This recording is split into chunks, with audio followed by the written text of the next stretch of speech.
আসসালামু আলাইকুম এভরিওয়ান। আজকে আপনাদেরকে দেখাবো কিভাবে দোকানদার ভাইয়াদের মতোই মুচমুচে এবং মুখরোচক পেঁয়াজু ঘরেই তৈরি করতে পারবেন। পুরো ভিডিও মনোযোগ সহকারে দেখলে আপনারাও এমন মুচমুচে পেঁয়াজু তৈরি করতে পারবেন। এখানে আমি 1 কাপ খেসারির ডালকে কয়েক কাপ পানি দিয়ে ভিজিয়ে রেখেছি। আমি যখন সেহরি খেতে উঠি তখনই আমি ডালটা এভাবে ভিজিয়ে রাখি। দোকানে আমরা যে মুচমুচে পেঁয়াজগুলো খেতে পাই সেগুলো হচ্ছে মূলত খেসারির ডাল দিয়েই তৈরি করা হয়। ডালগুলো বেটে নেওয়া অথবা ব্লেন্ড করার আগে মিনিমাম 1 ঘন্টা এভাবে পানি ঝরিয়ে নিতে হবে।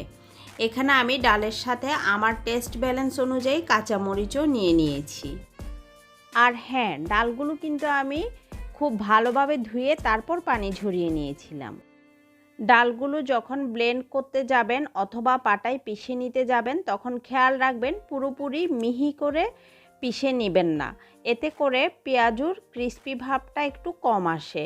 সামান্য একটু দানাদার রাখতে হবে, তাহলে ক্রিস্পিনেসটা আসবে খুব বেশি।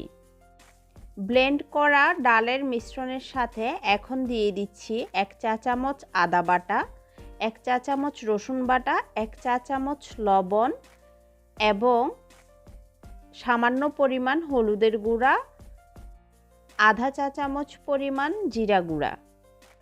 পেঁয়াজু দোকানদার ভাইয়াদের মতো মুচমুচে করতে এখানে আমরা ইউজ করব 1/4 টিস্পুনে করে 1/2 চামচ বেকিং সোডা। এই বেকিং সোডা দেওয়ার ফলে আপনার পেঁয়াজুগুলো লং টাইম মুচমুচে থাকবে। এখন দিয়ে দিচ্ছি সামান্য পরিমাণ ধনিয়া পাতা কুচি এবং পেঁয়াজ কুচি।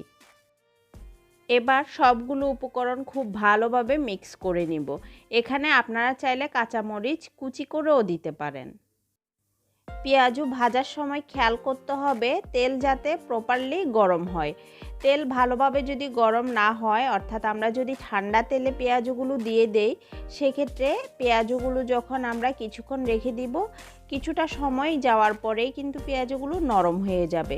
এর কারণ হচ্ছে আমরা যখন ঠান্ডা তেলে পেঁয়াজুগুলো ছাড়বো তখন পেঁয়াজু অতিরিক্ত তেল শুষে নিবে। আর পেঁয়াজুর ভিতর যদি অতিরিক্ত তেল থেকে যায় সেক্ষেত্রে আপনার পেঁয়াজু কখনোই ক্রিস্পি থাকবে না। গরম অবস্থায় ক্রিস্পি মনে হলেও কিছুক্ষণ পর ঠিকই এটা নরম হয়ে যাবে। আপনারা স্ক্রিনে নিশ্চয়ই দেখতেই পারছেন পেঁয়াজগুলো যখন আমি তেলে ছাড়ছি কিছুক্ষণ পরেই কিন্তু ভেসে উঠছে, অর্থাৎ তেলটা কি পরিমাণ গরম হয়েছে সেটা বোঝার জন্যই আপনাদেরকে এই কথাটি বলেছি। আবার আমরা এখানে কিন্তু বেকিং সোডা ইউজ করেছি। বেকিং সোডাটাও যদি আপনি অতিরিক্ত পরিমাণে দিয়ে দেন সেক্ষেত্রে হচ্ছে আপনার পেঁয়াজুগুলো অতিরিক্ত তেল শুষে নেবে এবং পেঁয়াজুগুলো লং টাইম ক্রিস্পি হবে না। গরম গরম থাকা অবস্থায় যদিও মনে হবে অনেকটাই ক্রিস্পি। বেকিং সোডা 1 কাপ ডালে আমি যেটুকু পরিমাণ ইউজ দেখিয়েছি আপনারাও সেই হিসাব করেই ইউজ করবেন। যদি আপনি ডাল বেশি নেন সেক্ষেত্রে বেকিং পাউডারটাও ডাবল করবেন, আর যদি কম নেন সেক্ষেত্রে বেকিং পাউডারটা আরও অর্ধেকটা কমিয়ে নেবেন। পেঁয়াজু ভাজা হয়ে যাওয়ার পর আমরা যখন তেল থেকে পেঁয়াজুগুলো উঠাবো তখন খুব ভালো করে তেলগুলো ঝরিয়ে নিব।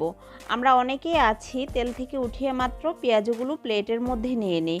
এই ক্ষেত্রে পেঁয়াজুর মধ্যে থেকে যাওয়া তেলগুলোর কারণেই কিন্তু পেঁয়াজু কিছুক্ষণ পরেই নরম হয়ে যায়। ভিডিওতে আমার বলা প্রতিটি টিপস ফলো করে বানালে আপনাদের পেঁয়াজুও মিনিমাম 5 থেকে 6 ঘন্টা এভাবে মুচমুচে থাকবে। ইনশাআল্লাহ আবারও দেখা হবে নতুন কোনো ভিডিওতে। ততদিন সবাই ভালো থাকবেন, সুস্থ থাকবেন এবং আমার জন্য দোয়া করবেন। আল্লাহ হাফেজ।